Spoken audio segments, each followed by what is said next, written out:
really like to welcome you.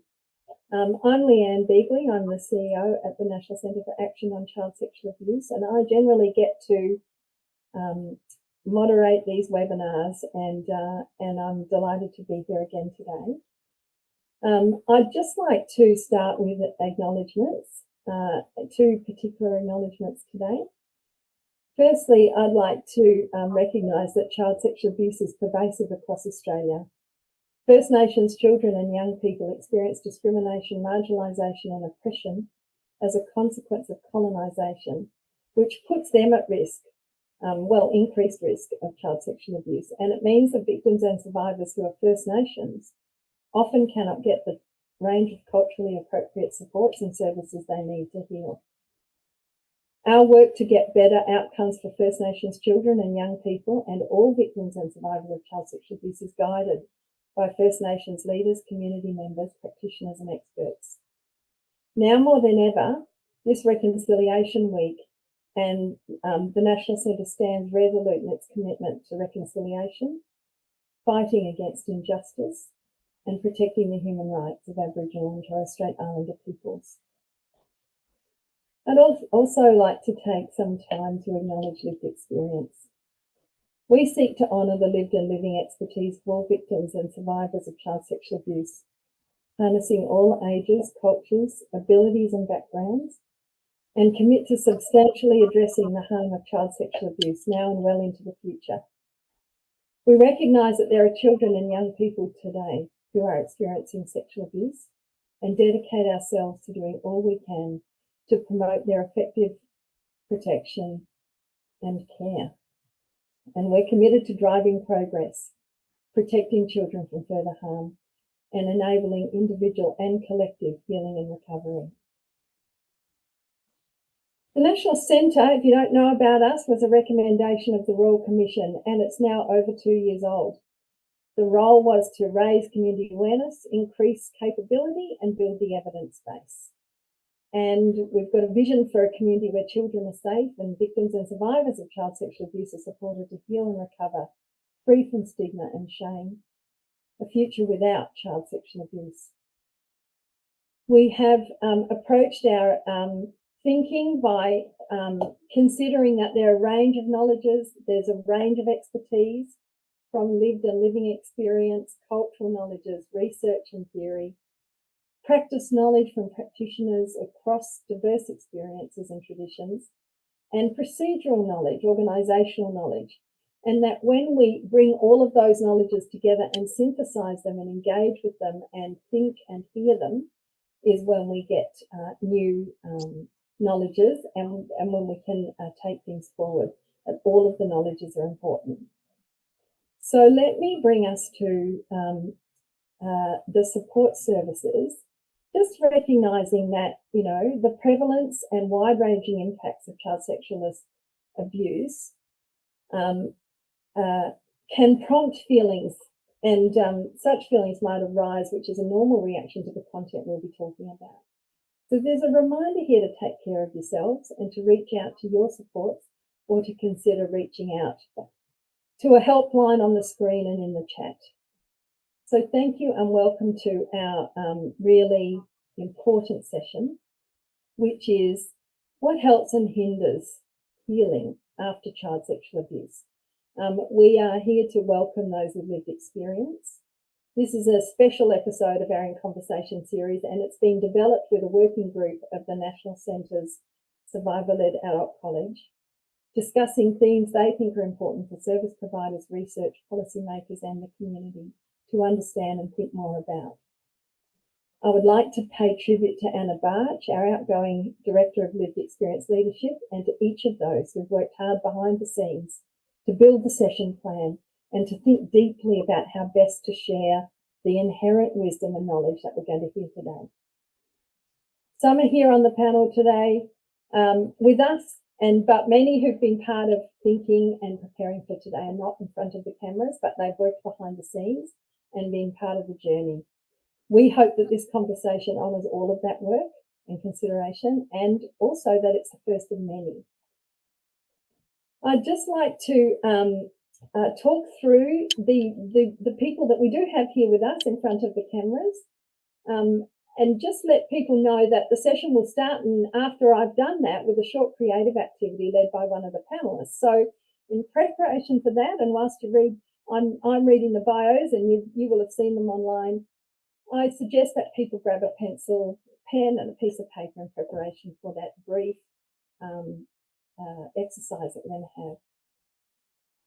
So I'd like to introduce people. I'd like to state first, for me, that I'm not someone with lived experience. I have the great honour of being the CEO of the National Centre and the opportunity to hear and talk with the people with the wisdom of living with a history of child sexual abuse. That's not where I come from, but I have the great honour of being here on this panel.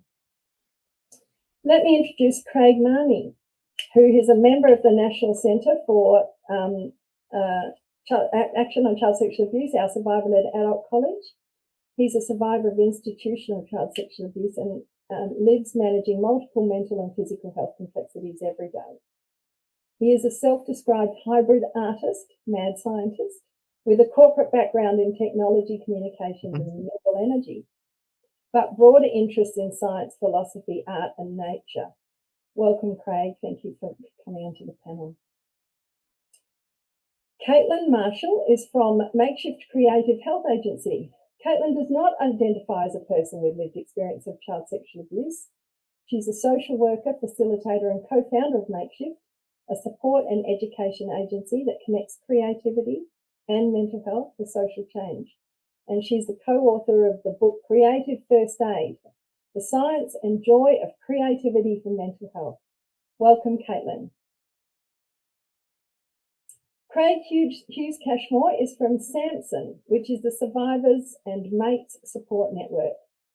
Samson Survivors and Mates Support Network is a really important lead advocacy organisation in Australia. Craig himself is a survivor of child sexual abuse and one of Samson's co-founders. Craig sits on a range of related and important panels that are working to create change. Craig is also the inaugural chair of the Australian Centre for Child Protection's Lived Experience Advisory Panel. Craig, welcome to the panel. Panda Cheong is a member of the National Centre Survivor-led Adult College. Pandas, whose pronouns are they and them, identifies as a peer practitioner. This is their coming out as a psychologist who experienced child sexual abuse. Panda would like to introduce themselves outside of productivity. They care, authenticity, and mutuality. They like Taoist principle of teaching through being. Welcome, Panda. Dr. Kathy Kesselman is the president of Blue Knot Foundation, the chair of the National Centre for Action on Child Sexual Abuse, so she's got two busy roles. Kathy is a medical practitioner and has lived with an experience of complex trauma through her life. She has been a driving force within Blue Knot, which was previously called ASPA, over 2 decades, and has held a number of board and key representative roles within the mental health and related sectors. Welcome, Kathy. And Lynn McLeod, who I need to tell you is currently in the UK, so it's very late at night for her. Lynn McLeod is a member of the National Centre's Survivor-led Adult College. Lynn is a survivor of historical child on child sexual abuse. Lynn has also experienced intimate partner violence and understands the impact of this, not just on her, but on her 2 children. She's a registered nurse and she has worked across a range of areas within the health system. I always feel like when you're online, welcome Lynn, when you're online, what you want to be able to do is, for everyone to be able to clap and welcome you, and consider the clap has been voluminous to welcome you all onto this panel. Thank you. So let's move to Caitlin now, who is kindly offered to lead us in with a short meditation. So thank you, Caitlin. Thanks, Leanne. Thanks so much for having me. This is an invitation. If you don't want to participate, that's completely fine. And it's what we call a creative prescription. So it's an act of creativity that serves to help to bring us into the present moment, provide a moment for grounding, and just all kind of arriving here in this space to have this really, really important conversation. So you'll need a pen and paper, as Leanne said. It doesn't matter if it's the back of a scrunched up envelope. It doesn't matter, any paper, any pen. And what we're doing isn't something you have to present or show anyone either. It's called mindless, mindful mark making. And the invitation, and I'll give us a cue to start together, but we're actually just going to be making a repetitive mark on a page, starting in the top left-hand corner and making our way along in a row like we're taking small little steps, one after the other. The thing about this is we're not going to be looking at the paper. So there's a choice. You can close your eyes if you want to, or you can hold a soft gaze out the window or off into the distance, or up at the ceiling, as long as you're not looking at the page. So when you're ready, and it means you have to kind of feel when you get to the end of that page to kind of find your way back to the next row. So let's go, let's start. And your mark could be a line, it could be a dot, it could be a dash, a circle, whatever.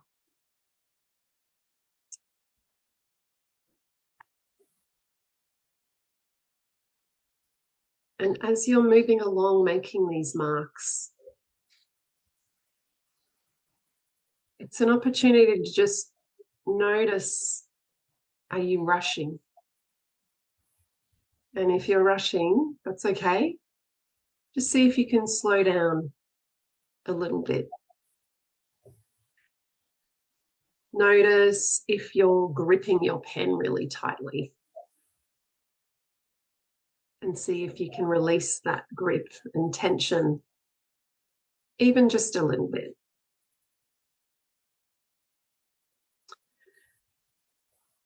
And thirdly, notice if you're holding your breath. And if you are, it's an opportunity to just take a breath. Keep making that mark, one after the other. You can slow right down, there's no rush. We're not trying to reach the end.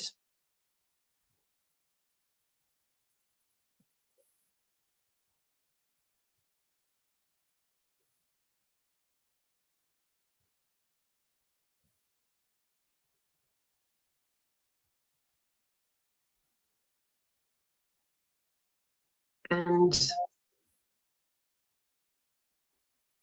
we'll just see if we can get to the end of the row you're currently on.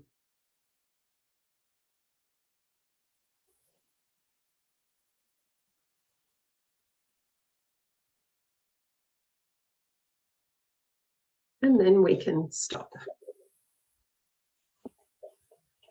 You might have a page that looks something like this. And I just will really quickly just share a little bit about what happens when we do something like this. You know, making a mark is, you know, if we use the term drawing can be really confronting for a lot of people. Making a mark is something humans have done since the beginning of human history. It's a way to record and make a mark and take up space in the world. Making a mark is something everybody can do. I know people that use this practice as a daily meditation, and it becomes a little record of time passing. Having a visual for the small steps that we have to take that are part of any healing and recovering journey is millions of tiny steps, often repeating ourselves. And the physical experience of doing something with our hands, not looking, makes our nervous system work to regulate, because it has to kind of put everything else aside to go, hang on, we're drawing, but we're not looking. So it's a really quick, we call it a relief and repair practice. It only needs to take a few minutes, and it just can help to get us into that present moment. And finally, I know that for a lot of people, meditation's really out of reach. It's very hard, particularly in a really activated state. And so this is a bit of a stepping stone because we're still a bit busy with our hands, moving a pen, feeling the sensation of that pen, hearing the sound of the pen even. All those things can help to bring us closer to a state of groundedness and mindfulness. Thank you. Back to you, Leanne. Yeah, no, thank you, and thank you for the awesome way to kind of bring us into and center us, and bring us into the space. I wondered whether I could ask first Kathy and then Panda about, you know, as kind of past practitioners or practitioners, both the, you know, doctor and psychology peer practitioner, as Panda's advised they'd like to be known as. Just starting with you from the traditional sort of, you know, our notion of healing, you know, from those traditional areas, you know, what have you learned over time about the nature of healing and healing journeys in relation to child sexual abuse? Starting with you, Kathy. Well, I suppose as a medical practitioner, when I went through my own journey of healing, what I realized was that I actually understood absolutely nothing about it. My medical training had not prepared me one bit. My medical colleagues ran a mile because I was no longer who I had been. Now, that's not about them as human beings. They were lovely people, but we had not been educated to understand anything about trauma. And so when I started experiencing my own flashbacks, I had no idea what was going on. When I dissociated, again, no concept of it. So to understand healing, you know, I needed all of those elements. And what I learned was how little I knew and how little a lot of my colleagues knew. And what I learned is just how unique people's healing journeys are, that we're all just so unique. We're so unique in our experiences, where we've come from, what we've experienced along the way, and therefore our journeys are so unique as well. And so our definition of what recovery means is also very personal. It's not a medical definition, it's a unique definition.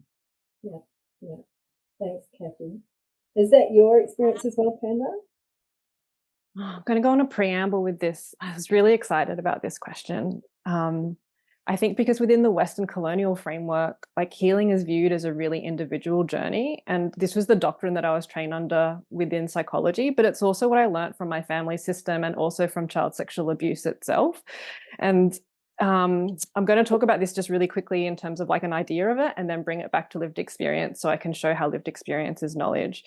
So when we conceptualize healing through the medical model, it sets up this dualism between unwell and well. And I think presenting healing from this way, when we're particularly talking about abuse, is there's a message that I am unwell. And that's the bit that I kind of want to challenge, that starting from a view of unwellness ignores how incredibly adaptive I am, and that healing is, and that survival is, and that it runs the risk of healing equals be normal. And I don't think that's the message that we should send at all. And I think what I learned when I was 4, which is when the child sexual abuse happened, so this is my story part, my lived experience part, is that I was both important and special at the exact same time. How confusing for a 4-year-old. Sorry, that I wasn't important and that I was special at the same time. And that narrative transformed into I'm bad. It's in the I'm bad, I'm wrong, I'm disgusting. And that narrative in and of itself, I think, is healing in its own different way, which we don't have time to talk about. But then when I disclosed to my family at 18, I learned again that I wasn't important. So what was more important was my parents' struggle, and they disappeared through alcoholism. My pa, who was my perpetrator, he didn't take responsibility. My family, well, some of my aunts were saying that maybe it was me that caused this thing. So there's a whole lot of responsibility shifting back onto the child, back onto the individual. And this family system, this system's echoed in other systems as well. It's echoed in all systems, especially in terms of healing. The responsibility is placed back on the individual. And I think that's the bit that I want to challenge. Like, imagine if the systems did the sort of work that I've done. Like, imagine if the systems did DBT, if the systems did narrative therapy, if the systems did mindfulness, if the systems did EMDR. Whoa, that would be amazing. And this is all systems, including the National Centre as a system, right? This is all systems. This is the work to do, because healing can't be an individual thing. It has to be more than that. Oh, Panda, thank you. I'm seeing Lynn nodding a lot, as also a practitioner and a nurse. What did you want to add, Lynn? And then I'll come to Craig. Well, as Panda's talking there, I'm going, oh, tick, tick, tick, tick, tick on all the notes that I've made. Because I've put here, healing to me is a very medical model perspective. The definition of healing is to cause a wound, injury, or person to become sound or healthy again. So to heal suggests that a person can be restored to their previous position before they became unwell or injured, which suggests to me that I can be restored to the person I was before I was sexually abused as an 8-year-old child. And I don't think that's achievable. My life would have had a completely different trajectory had I not been sexually abused as a child. But I see healing akin to learning, and my notes I've got here. I recall graduating as a paediatric nurse, and a lecturer saying to me that my professional learning was lifelong, and I feel that healing is exactly the same. The more I learn about the effects of childhood trauma and the impacts on an individual, just as we as a society are learning more and more about the impacts of trauma. As I learn more and I understand more about why I do the things I do, why I demonstrate certain behaviors, and how I learn to set acceptable boundaries and maintain them, the nature of healing is just really, it's just hard. It's really hard. People need to understand, I guess, that it's like we said at the beginning, it's a journey. There is no beginning and end. Like, I don't get to the end and I'm fixed and I'm great and I'm perfect again. I don't think I'm ever going to reach that end. It's a process that I'm going to continually learn to understand how I am the way I am, why I am the way I am, because of what happened to me as a child. It's just it's a process. And it's an ongoing process. Absolutely. Has that been what it's been like for you? Firstly, Craig Hughes Cashmore, is that been, from a healing journey point of view, has it been a journey? It's in the same way, an ongoing endeavour? Yeah, and sometimes I'm conscious of making some efforts in that regard, and most of the time I'm probably not, to be honest. Yeah, look, I've had a lot of psychology, like I've benefited a lot from psychologists, although it took me a long time before I disclosed to anybody. It was really in my late 30s before I actually had a psychologist that I felt comfortable enough to disclose to, although I will say she asked me directly after my second session. But she knew addiction and male survivors, and so I sort of felt safe enough to start that discussion with her, which was a real turning point for me. But yeah, I feel really blessed because my recovery journey mirrors really the journey of the organization that I co-founded. So, because both happened around the same time. So I was dumb enough to start a charity and go through the stress of that at the same time as trying to sort of put myself back together again with a lot of help from people. So yeah, I benefited from witnessing other people's take on recovery and healing, and come to really understand that, you know, as Kathy pointed out and others earlier, you know, It's not linear. There's not one thing. There's no silver bullet. I mean, a lot of guys say to me, what do I need to do to recover? You know, what do I need to do to heal? And I'm like, look, I wish I knew. But I do love hearing about what works for people, because I think everything works. But not everything resonates with me. And so, yeah, but I love seeing people's faces light up when they talk about a new discovery they've made that's sort of helped in their healing and recovery. There's nothing better than that. Great, thank you. And the resonating with what Panda said about, you know, the system, and that kind of interface with your individual recovery and the kind of broader organisational development's really interesting. I'm going to come to Craig, the other Craig, and then Caitlin. So Craig, you know, what do you see as the kind of signpost for healing? What would you be saying to our audience about the real drivers of healing and recovery? Yeah, thanks, Leanne. Like in line with Panda's really crucial view on this and perspective of the lived experience. You know, we all have our own filters on lived experiences. Our experiences are different.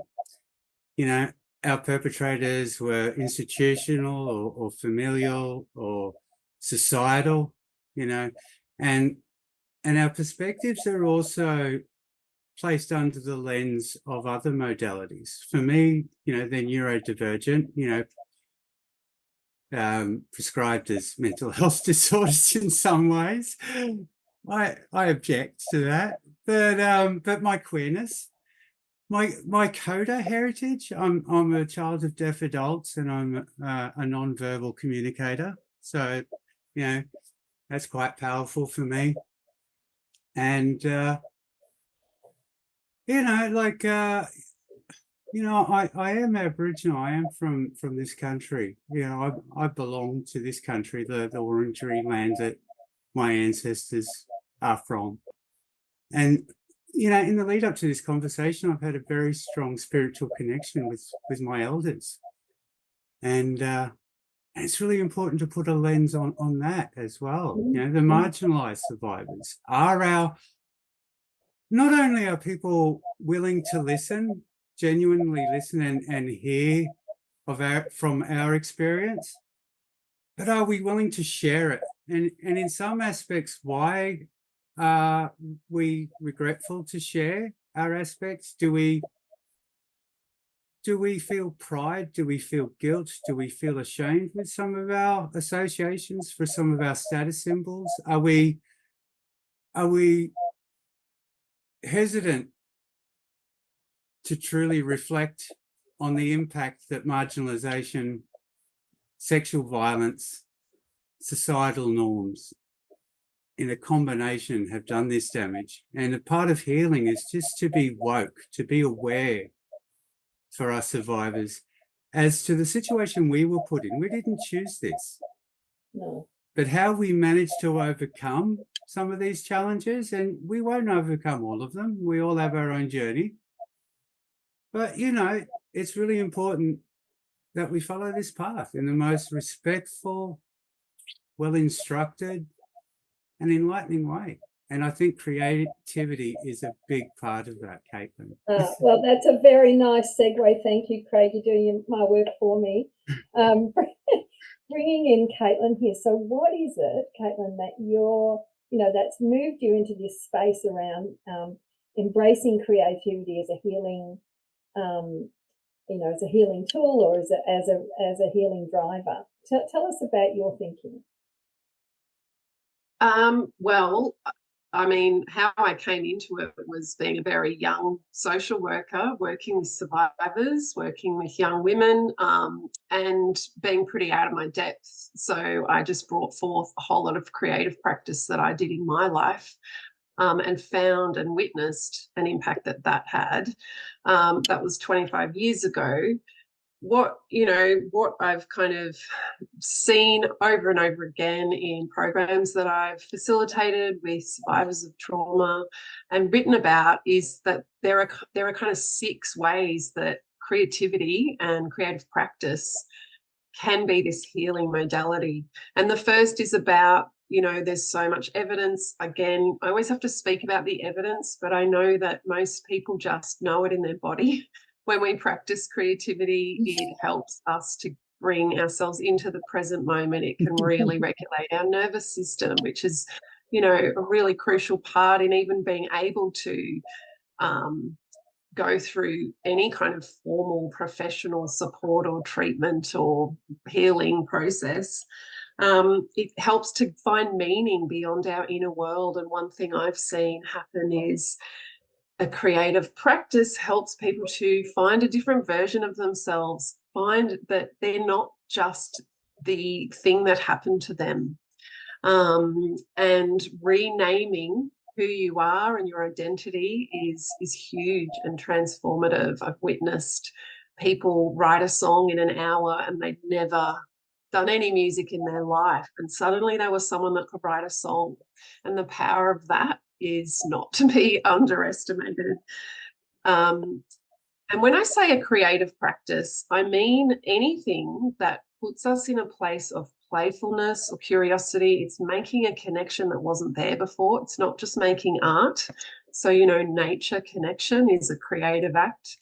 I mean, I think survivors have used enormous creativity. Like you said, Panda, that is a resourceful adaptation of finding resources to survive, which speaks to everyone's innate creativity. We all are born with that. So creative practice can connect us to awe and wonder and joy, even if it's just a tiny spark of it, which is a really important part of that idea of healing. And it's a space to practice, you know, experiences like trying something new, it not working out the way you planned, imperfection, you know, getting out of your comfort zone a little bit into a learning zone of making something you've never done and it all goes a bit pear-shaped. You know, it's this low stakes practice. And what I've seen is that connecting people to their creativity puts people in a position where they want to connect with others. And like you said, Panda, you know, healing doesn't happen in isolation. It happens in community and with other people.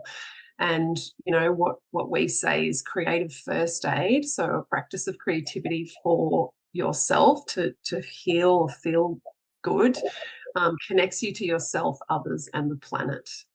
And then the sixth outcome is all of that combined strengthens people's capacity to trust their own inner wisdom. And I think that's something that, you know, in the conversation about healing and recovery is often really disempowering. You know, people are told to wait for services, wait on a waiting list, wait for a professional to tell you how to heal. And I think when people are given the tools and resources to really tune into that inner wisdom, those answers are there, and need to be believed and taken seriously. And it's not performing healing or creativity in the way it's meant to look. It's whatever that means for you. Caitlin, thank you. I'll go to Panda and then to Craig Hughes Cashmore around this. But Panda, are there ways that creativity works for you? Oh, yeah. My whole life. All right. But it's I think the way it's helped the most maybe recently that I've realized is that it's helped me connect to like the me at 2 and the me at 5 and the me at 7. And I didn't really realize that I was connecting with them. I kind of did realize, but I didn't really realize until more recently, as I've gone back over my drawings, because these parts of me have actually been able to speak to me now. Like I can hear them, like I can hear, and I've finally tuned into like the me at 2, who's so sweet and silly. And I was disconnected. I gender her as female, but I was so disconnected from her for like 40 years. And I've finally been able to hear her. And she was coming out in my drawings for ages. I just didn't know who she really was. And yeah, I think it's a safe place for me. So every time I do a drawing, I do a box around it. There's like a little container. So it's like there's a square and anything that's in there is in that square. And my partner has taught me that, because she came from an arts background, that it's not about the product, it's about the process. And that just helped, like, all this drawing kind of coming out of me. And I'm not a very talented drawer. It's just about, for me, drawing is therapy. Thanks, Amanda. Craig, are there barriers to people using creativity? Are there, this is to Craig Hughes-Cashman, are there barriers from in your, given that you've got such a broad understanding, I suppose, of the sector and the system, and, what do you see as some of the barriers that maybe get in the way for people of really accessing that creative part of themselves, part of their healing? You can call me Hug Cash, by the way. It's just going to be quicker and easier. Hug Cash. Thanks for that. Hug Cash is fine. Yeah. I know it's a mouthful. Look, I think barriers can be, and I'm going to use myself as an example here, my own sort of skepticism and cynicism sometimes prevents me, but I think underlying that is a kind of fear. Because my background prior to Samson was arts management, and I was an actors and directors agent for a long time, and I ran theatre companies, and so I was an artsy-fartsy poof. And so I worked with a lot of creatives. I saw myself as being in a positive way an enabler to help people find their creative vision. So it's a bit of a stretch for me to kind of go down that road. However, I love gardening. I find that's a creative thing. I love being in nature.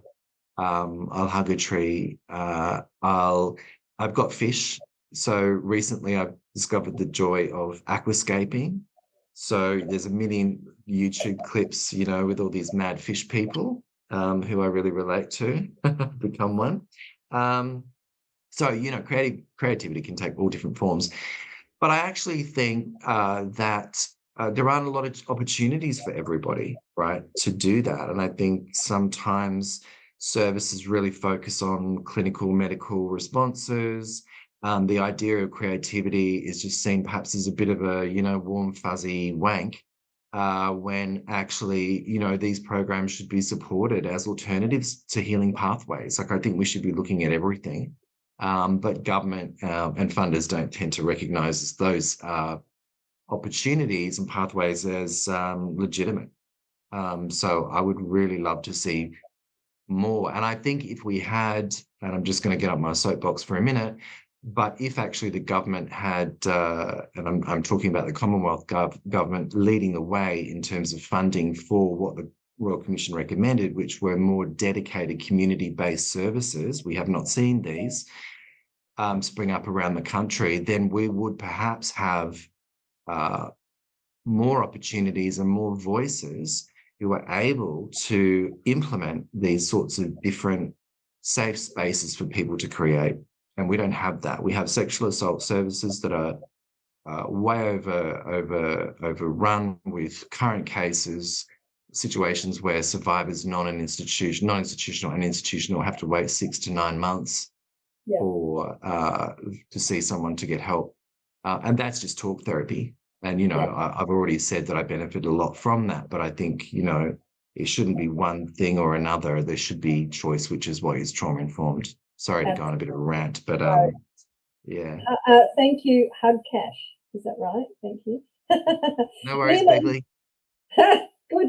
Then I'll come to you, Kathy, in a minute. But just asking Lynn, from the perspective, secret knowledge of Lynn, she works in government, not federal. But one of the things that I think, what do you see as some of the barriers in getting into this kind of supporting this creative space for healing from a government point of view? Because as Craig said, there's not enough services, and then when they're there, they're talking therapies.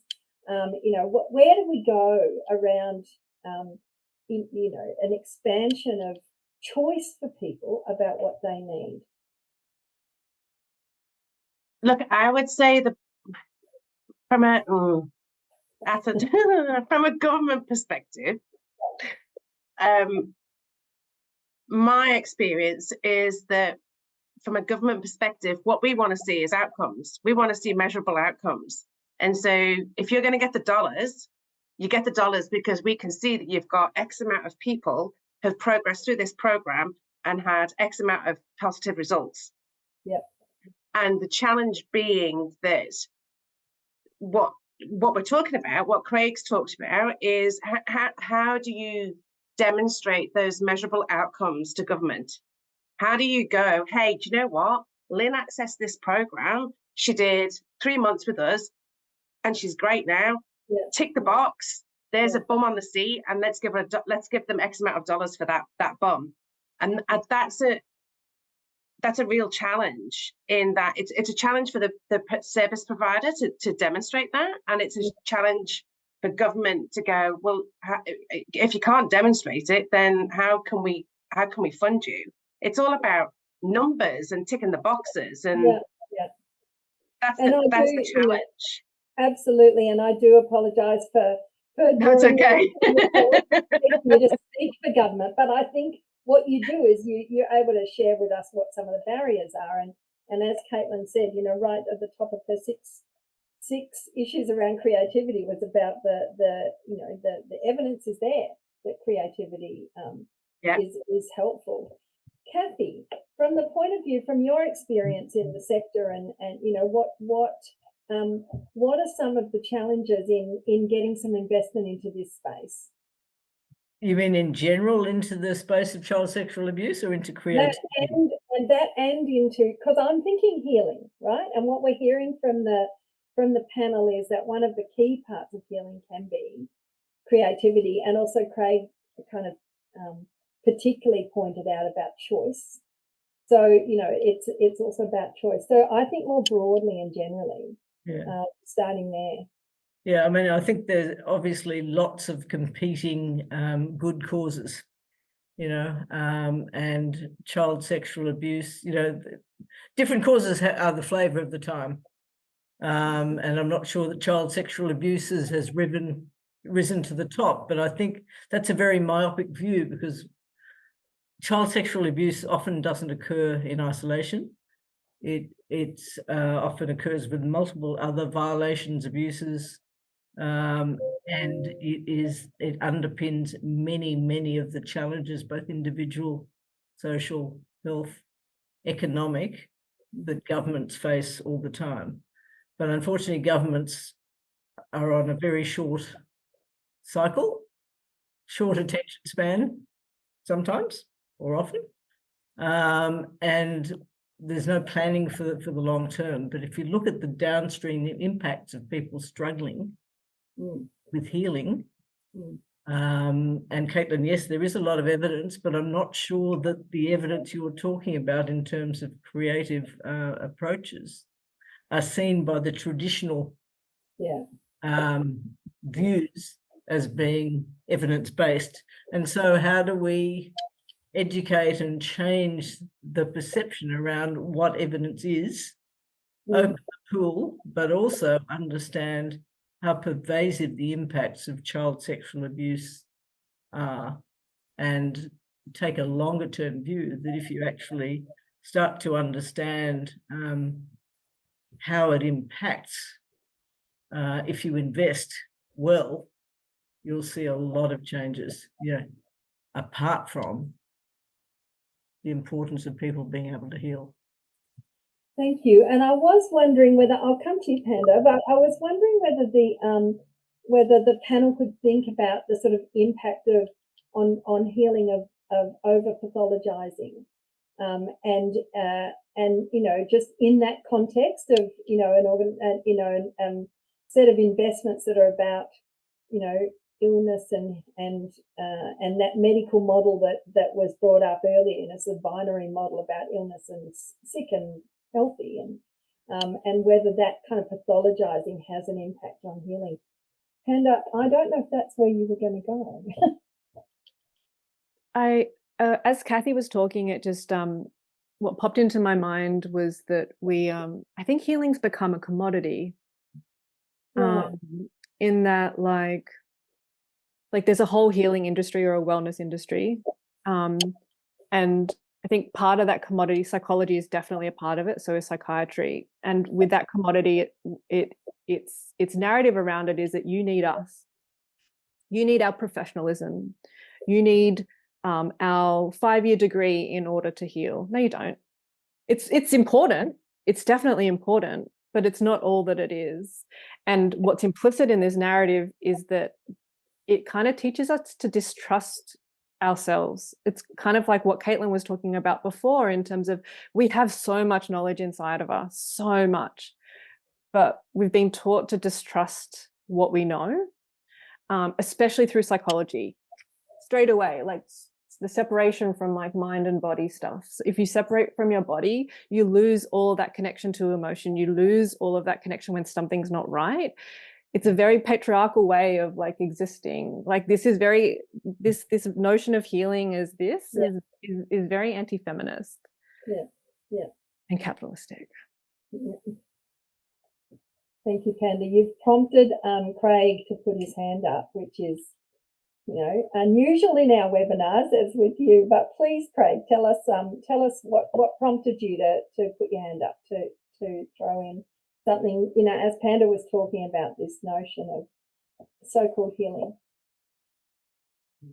Oh, apologies, Leanne. This is Auslan for applause and agreement. So if I'm doing this, I'm totally in agreement and I'm clapping, okay? And if I'm doing this, it means I'm loving it. It means I love you. So excellent. Maybe I should have clarified the hand gestures. But Panda, that was so wonderfully said. And Craig also, you can call me Waka if it's confusing. I think, some of the media, the technology, to expand this in the realms of wider creativity, to communications, to developing and understanding with each other. An important part of the healing process, I feel, is some of it is very individual in our creative endeavors, and some of it is in need of desperate need of collaboration. And like with some of the stuff I'm working on at the moment, I'm working with Anna to produce my biography, and we're going to turn that into a book for researchers, but as well as a graphic novel for teens and young adults to understand that queer perspective, that neurodivergent perspective, that victimhood of the capitalistic patriarchal systems of which men, women, and children are all victims of, but perhaps aren't aware. I think the creative, it beggars belief the amount of funding that government gives to sporting and to other community events and memorials and all sorts of things. But really, I think, we need to value art and creative expression as a part of the health community, as a part of the Indigenous community, as part of education, as part of all of our systems. And so, man, I can't wait to get started on some of these projects. Thank you. And Craig, can you put your hand down? Sorry. Yes, I will. Thanks. Caitlin, what's your take on what people are saying about, because you've kind of built up your organisation and your practice in a context which isn't really consistent with creative models. So what's your take on that? Oh gosh, there was, so much gold in all the things everyone was just saying. I have read so many academic studies, reports from government. The evidence is actually really, really clear. It's backed up by psychology, by health studies. There's no question that the evidence is there. I think one of the big barriers is that our entire health system is not, to use a really overused term, is not trauma-informed or trained even. So to understand the mechanics of why creative practice might form a really powerful transformative part of any kind of recovery or healing sits outside that knowledge. And also it's confronting for a system that relies on experts that dispense treatment to acknowledge that maybe a musician could take people outside and do something with them, and that might actually prompt greater shifts in people's experiences than sitting in a clinic. I think I ran a program with not with survivors, but people with complex trauma, mostly men. And most of them started that program saying they felt suicidal thoughts every day. And by the end of that program, they reported that as 0 days. And the funder was so strongly pushed that we had to have a psychiatrist in the room because people could, you know, have a response. We'd bring in an artist each week to do something different. We'd try out music or writing or painting. And we pushed back so hard and didn't do that. And there was not one incident in the entire process. We weren't asking people to tell their story. We were just playing in a creative practice and obviously facilitating that with a lot of care.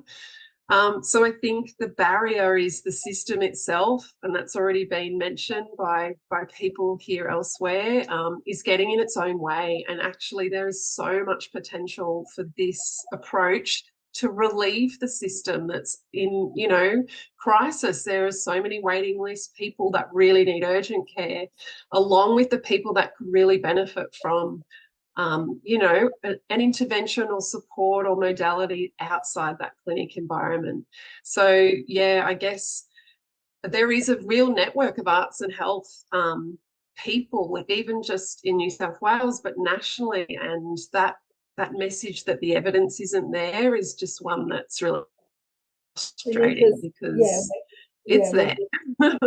Absolutely stand against that. Craig Hughes Cashmore, you unmuted, and I think means you've got something you want to add to that conversation. Yeah, I was actually just thinking about it more broadly, and I was thinking, you know, we're sitting here talking about healing, recovery, and creativity. Think all of that's really, you know, we mustn't lose sight that the majority of people who have history of child sexual abuse have not come forward. And, you know, many don't intend to because of the shame and stigma. So we know the numbers thanks to the ACMS study and others, you know, 1 in 5, 1 in 3. But what we really need to, I think, to perhaps to just acknowledge it at the least is the value of peer support. Because for so many people, that is where their healing and recovery started, you know. How do you get creative, heal and recover on your own in isolation? That's pretty difficult, you know, when people are literally just surviving. And, you know, a lot of us, you know, spent years just surviving and weren't sure whether we would. You know, that is the reality. And I think, again, you know, the value of peer support, I think perhaps governments are a little bit better now at looking at peer support programs and have a greater value. I think we're getting someplace there by supporting peer support workforces and so on. But yeah, you know, I think in this space in particular, and we know it works in mental health and other spaces, but in this space where there is such shame, stigma, and fear of judgment and myths and all these different barriers to disclosure. And it worries me because I think, you know, you can hear, and I don't want to sit here being too political, so I'll shut up in a second, but, you know, you hear politicians going on about, oh, it's child sexual abuse, it's terrible, it gets in the news, it grabs headlines.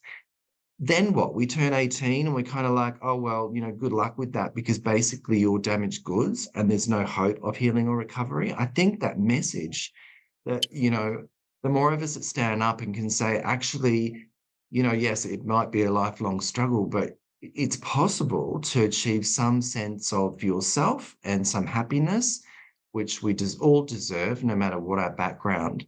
So I think, you know, it is frustrating because that's, you know, to Kathy's point about government and funding and justification for this, it's like, what else do we have to do? What else do we have to say?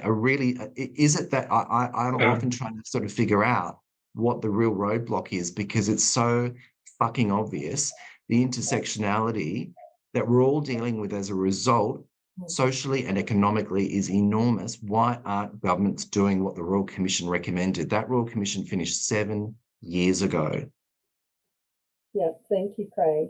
I'll come back to you in a minute, Craig. I just wanted to go to Lynn and just ask you, Lynn, about that sense of that idea around the kind of organic nature of peer support.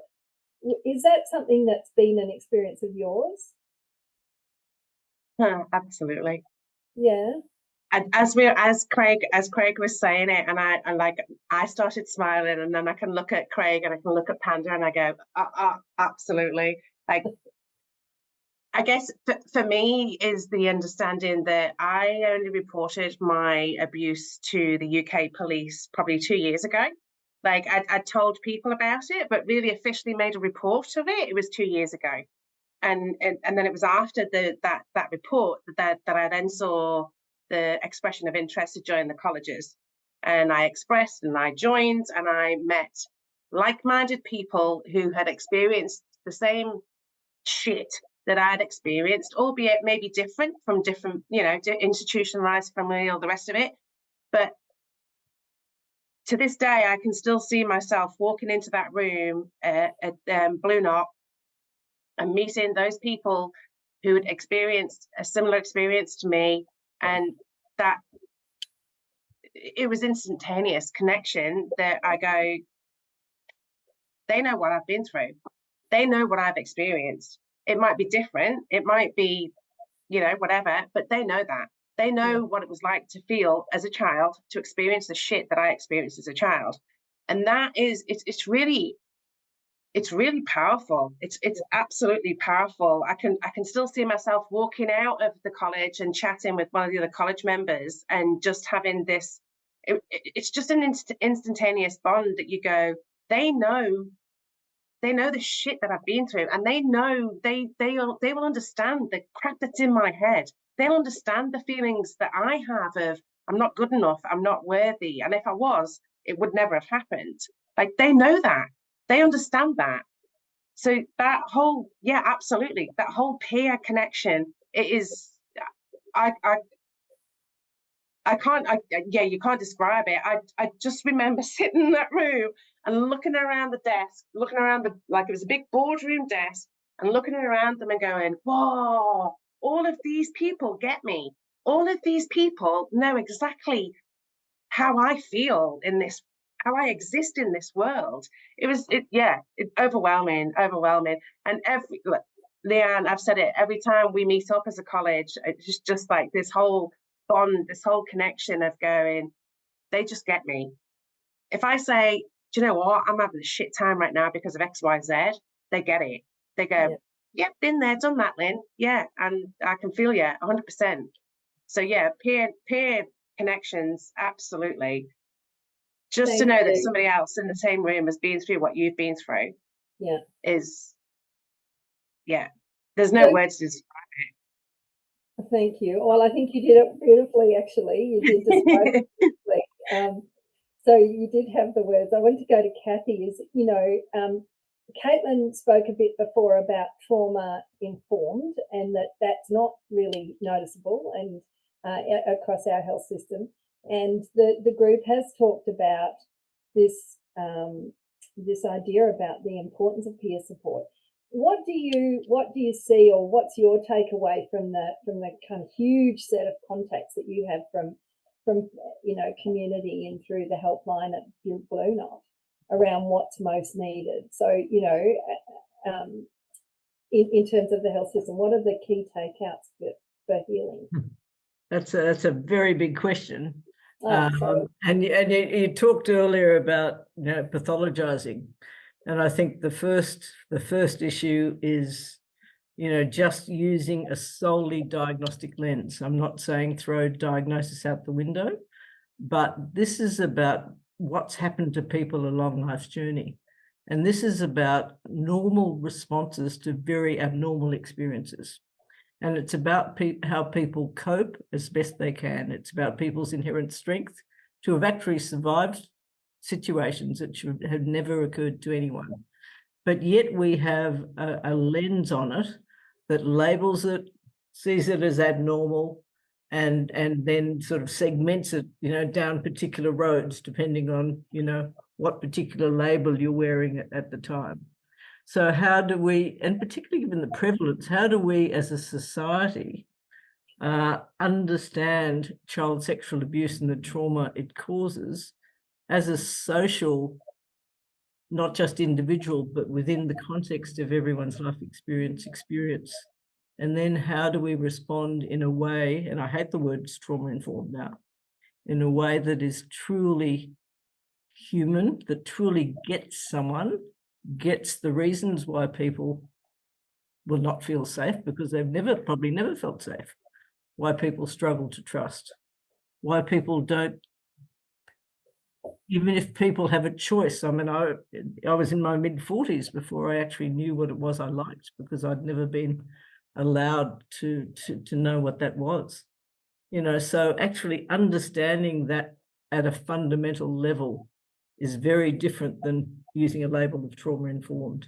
And that's about, you know, really genuinely seeing the person in front of you. Yeah. And being with them. Connection. Kathy, thank you. I'm going to come to you, Craig, because you did put your hand up earlier, but I'll go to Caitlin first. What did you want to add? Oh, just very quickly, I wanted to say, Kathy, I've started using the term human-informed instead of trauma-informed because, you know, we're just trying to actually respond to how humans work. Yeah, and it benefits everybody. Yeah, that's what I just wanted to add. Thank you, Caitlin. Craig Marnie, you were very inspired then by what people were saying. What did you want to add? Oh, yeah, absolutely. Touched and inspired by all of you. Then, yeah, you're right. Yeah, you can spot people. It's like, like survivors pretty quickly, or even develop suspicions, or you know what I mean. That's a bad word. And Craig, I really felt when you were talking about government funding there, deep inside, okay, and I'll say the quiet part out loud, that the reason why funding and there are barriers for marginalised people is based in bigotry. And let's be honest about that. You know, there are people involved in government, and there are people involved in the media, and there are people in the community who are against our cause, and we need to be mindful of that, and we need to know what struggles we're up against, and we need to call it for what it is. You know, that's why, you know, as a socialist, Cassie, you know, the idea of the term trauma-informed offends me, because it's over-pathologizing my lived condition. Okay, a lot of what I do, a lot of what I'm inspired by is just the common good. It's too late to save me. I'm broken, you know, but if we all invest in this cause wisely, we'll all get a dividend. Thank you, Craig. And the other Craig, what do we do about calling me Hug Cash? Hug Cash. Call me Waka. Call me Waka. It's easier. Seriously. We're all going to change our names halfway through. I'm very aware that stigma has a real silencing effect on people, and some of you have also spoken about, you know, not acting on or understanding even what happened to you, and that's an unfolding process, and as an adult, it's an unfolding process. What about people who might be on the line today who don't know where the peer groups are, who don't know how to reach out to the peers that might be there? That what's your advice there, Craig? Hug Cash, what's your advice? Thanks. Well, I don't like to give advice really, but look, I think if anyone's watching and they are struggling or they're feeling isolated, then, you know, I hope that they take some comfort from knowing that there are people around they can talk to that will absolutely, as Lynn said, get it, and be able to talk to them without freaking out and without judging, and yeah, that you know, that they reach out to a support service. And to the practitioners, and I'd like to ask Panda this actually, but I'll come to you in a sec. To the practitioners, what's the kind of, without talking trauma-informed human, like, what are the characteristics of making a place safe for healing? What are the characteristics? What do the practitioners need to consider? First, Hubcash, is there something you want to say about that, or will I go to Panda? Oh, sorry, I just zoned out there for a minute. That was No, about that's how all to. right. I'll go to Panda. That's okay. That's Yeah, fine. yeah, yeah. I'll come back. This concept of safe doesn't exist. It doesn't exist for us. I wouldn't use that word anymore. I would use the word safe enough, or like safe adjacent, or like almost safe, or something like that. I think, like, in terms of like coming from a practitioner space, I think for me, I'm going to talk about the space in the between. So there's like the peer space and the practitioner space, and there's like that little mind map bit in the middle, the dialectic space of it. But safe enough for me is a lot about power, and about like, how do I embody power? Because it's there, like as a practitioner, it's there. How do I name it? How do I acknowledge it? How do I try to dismantle it? While also knowing that I can't completely dismantle it. How do I raise up the power, or try to help the other person increase their sense of power, or that their sense of agency, so that it's not this, because for me, my nervous system is so good at picking up on power. I felt it. I remember with you, Leanne, I felt it as soon as the CEO energy. I was like, whoa, there's the power. And my nervous system like went alight with it. It's like one of my superpowers. I can sense when it's there straight away. And I think because a lot of our wounds that have come from child sexual abuse, it's power and relationship. It's the intersection, it's the intertwining of those two things. So if I think about safety, I think about those two things together, and how do you acknowledge them, because they're going to exist anyway. So something that I always say is I'm gonna F up, because I will, because there's no way that I can be safe enough all the time.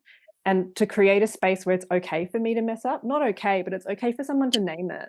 It's okay for someone to say, like, hey, when you did this thing, it hurt me. When you did this thing, it upset me. And for me to be kind of the parents that I wanted my parents to be, and to take ownership of that, and to be responsible for that. And to kind of say, yeah, like, I hear you. And thank you for telling me. Because I think this idea of like safe as like an ultimate space or an ultimate truth space doesn't exist. Like, we're interdimensional time travelers. We're traveling between times all the time. At some point I'm in the present, and the other point I'm like way back in the future. And so we don't experience it the same way as other people do. That's why we're like super amazing.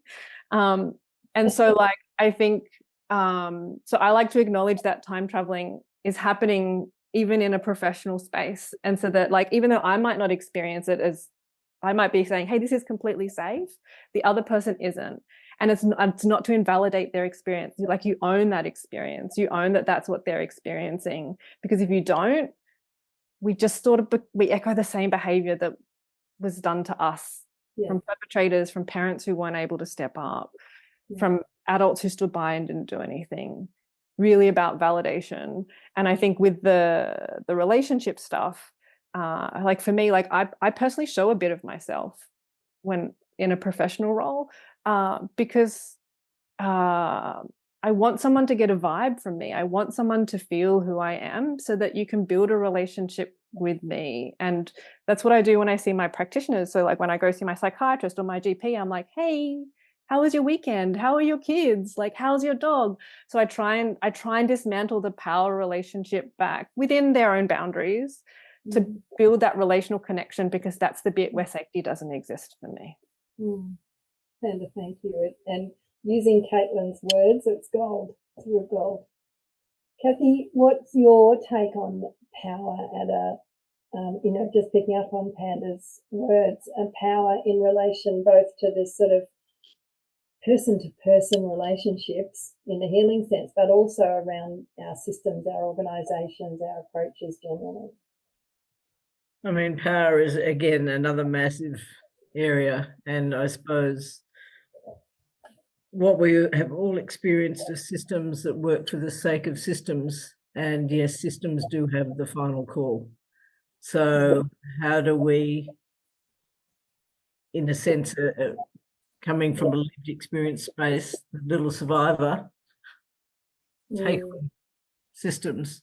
But how do we collectively, let me say, given, 1 in 4 people have experienced child sexual abuse, and I suppose that's what the National Centre's about. How can we mobilise, that power of lived and living experience, that number of people, for real change, to actually, so that those systems don't become about what systems need, but what we need as people with lived experience. Thank you, Kathy.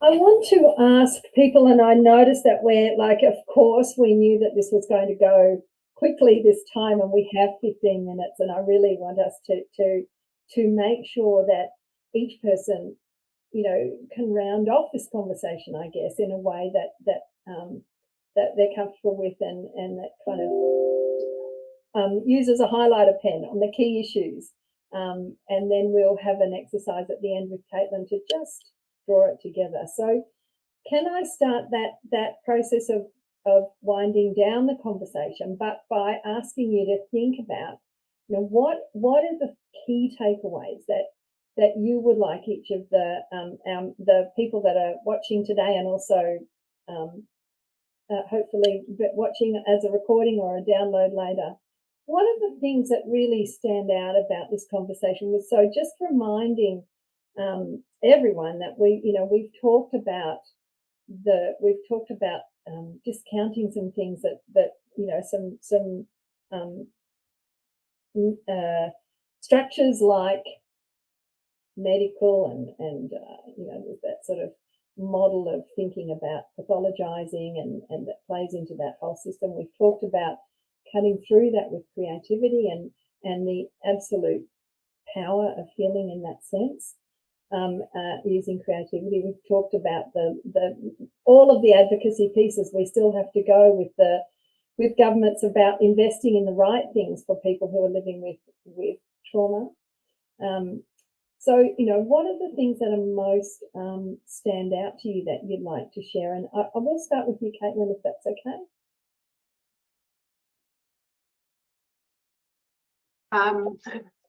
Caught you on the hop. I think we've heard some enormously moving and inspiring wisdom from the panelists here about giving yourself permission to be fully seen and fully yourself and unapologetically, regardless of the system and what capitalism tries to take away from us, and that we have permission to play, to explore who we are beyond what's happened to us and who we are beyond the labels that a system puts us.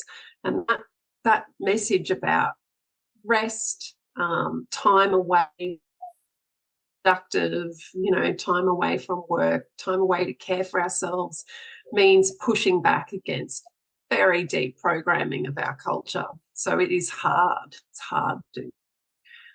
So surrounding ourselves with people that support that and encourage that can be just such a beautiful step. Caitlin, thank you. Craig, Marnie, I think Waka, is what you wanted me to call you. What are the key things that you'd like to share? You'll need to go off mute. And you'll need to go off mute, Craig.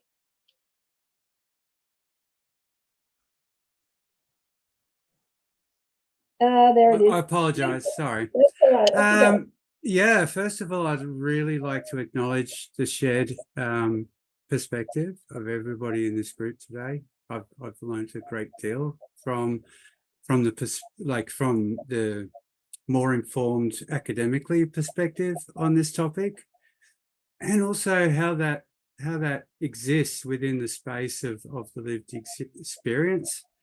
And I think we could break down some barriers between us as a group, around the definitions such as trauma-informed as being over-pathologizing. We're adults, we're not children.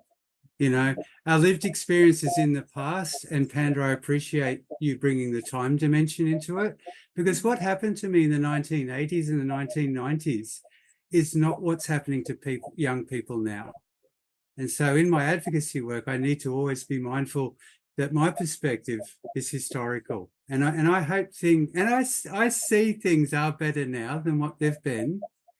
And I also see, using that time perspective, what they can be. And that's what we need to work to. I think some easy steps towards that might be, engaging in some low cost and no cost resources for survivors to access the creative arts, to express their emotions and deal with them, because not everybody can afford an art therapist. I think those resources to start with, I want to get those out there in the next 6 months. That's great, thank you. I'll go to you, Lynn, and then Panda. Lynn, what would you like to share? I guess for me, it's just it's getting out there to people that it's a process, that there's not a start and an end, and then if we do 6 months of this program, we're fixed and we're great and we can go on and be great human beings. And it's a process, but in that process, we can still be great human beings. We can still achieve great things, and we can still be functional people. Like, we're not sexually abused, damaged goods. We're other things than just sexually abused, damaged goods. Like, we can have a great career and the rest of it. And I guess the other thing for me is that, I guess through the work that we do with the college, is that for me, it's about, we need to change. There's so many changes that we need to make. We need to change our legal system. We need to change our education. We need to change there's so many systems within Australia that we need to change to make it better for our children. There's just so many changes that we need to make. And we need to, I guess, knock on the door of government a million times over and say, implement these changes to make it better for the next child that comes through the system who's been abused, that they get the best support that they can get, rather than the support that we've got as survivors now. Yes. Lynn, thank you.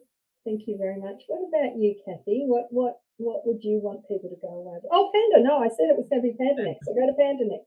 Beg your pardon.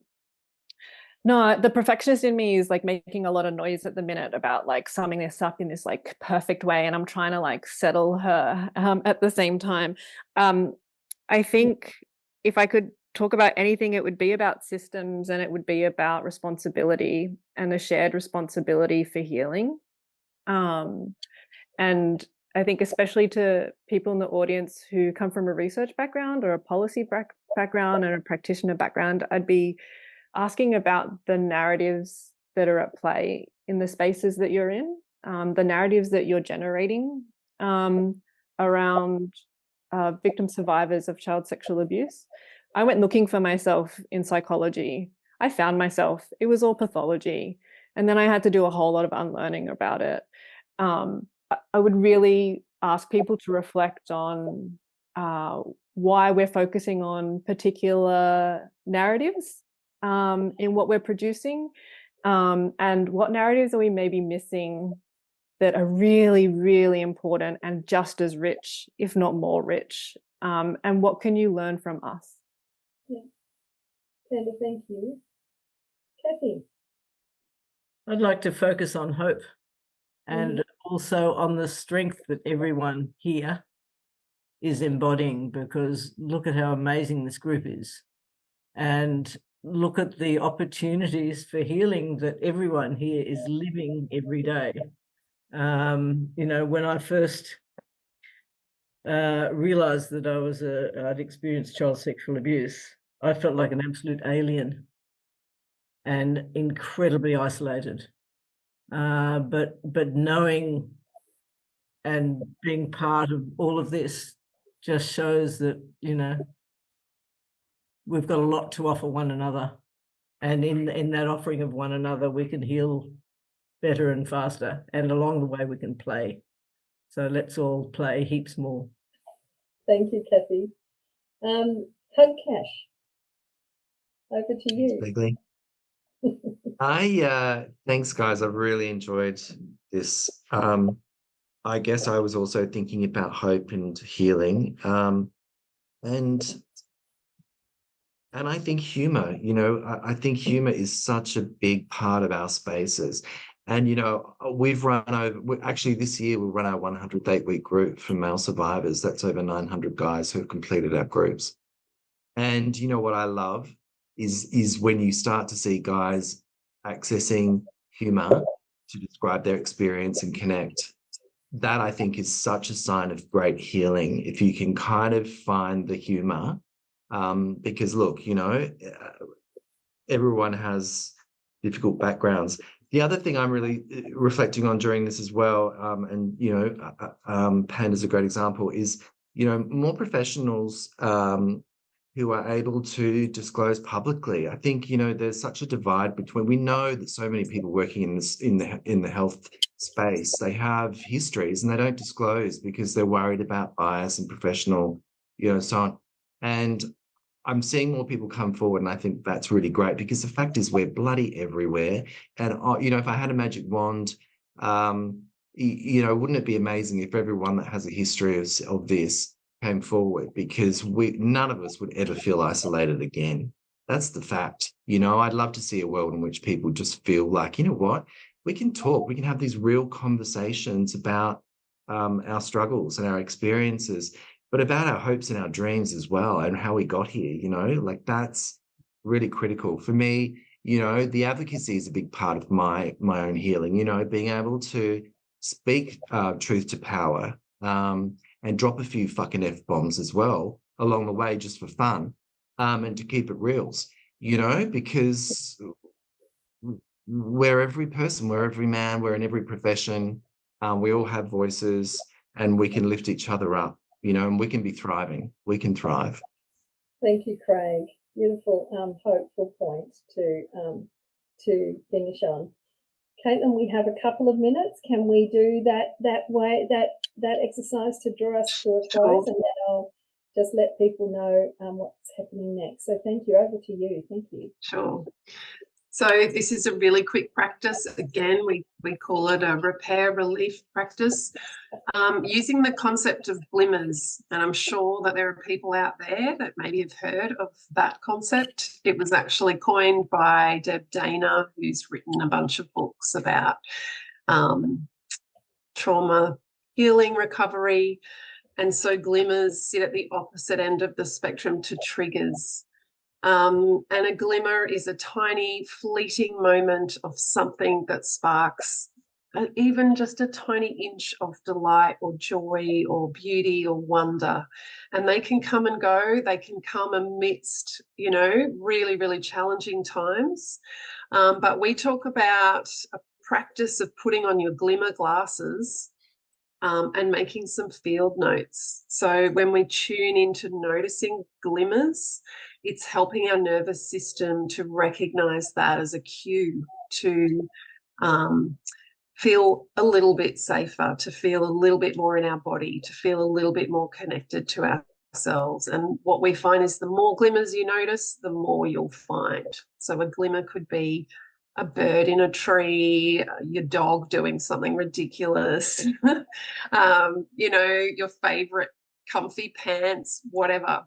So I'm just going to set the timer to a minute, and the invitation is to make a field note. So a field note, like if you were out in the bush, you're just recording what you see. So a field note can be writing. It could be, I can see the light coming through that tree, and I can see my cat lying on the ground, whatever.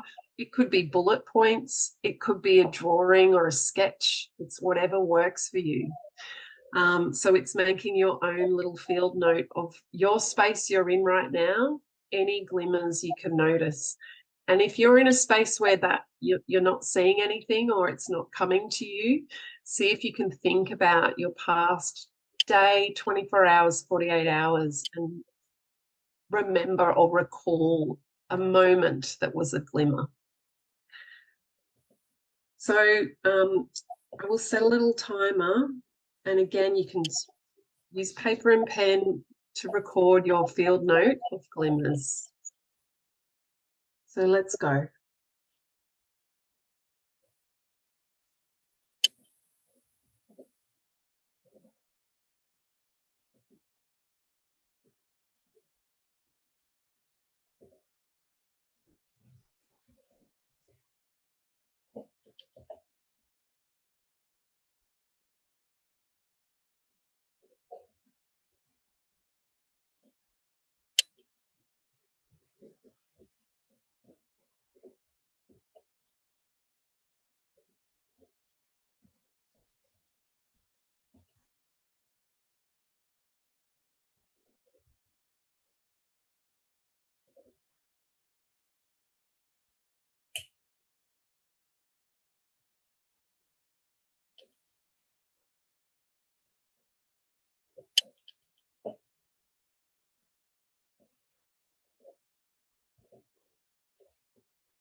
And just finishing whatever you're writing now.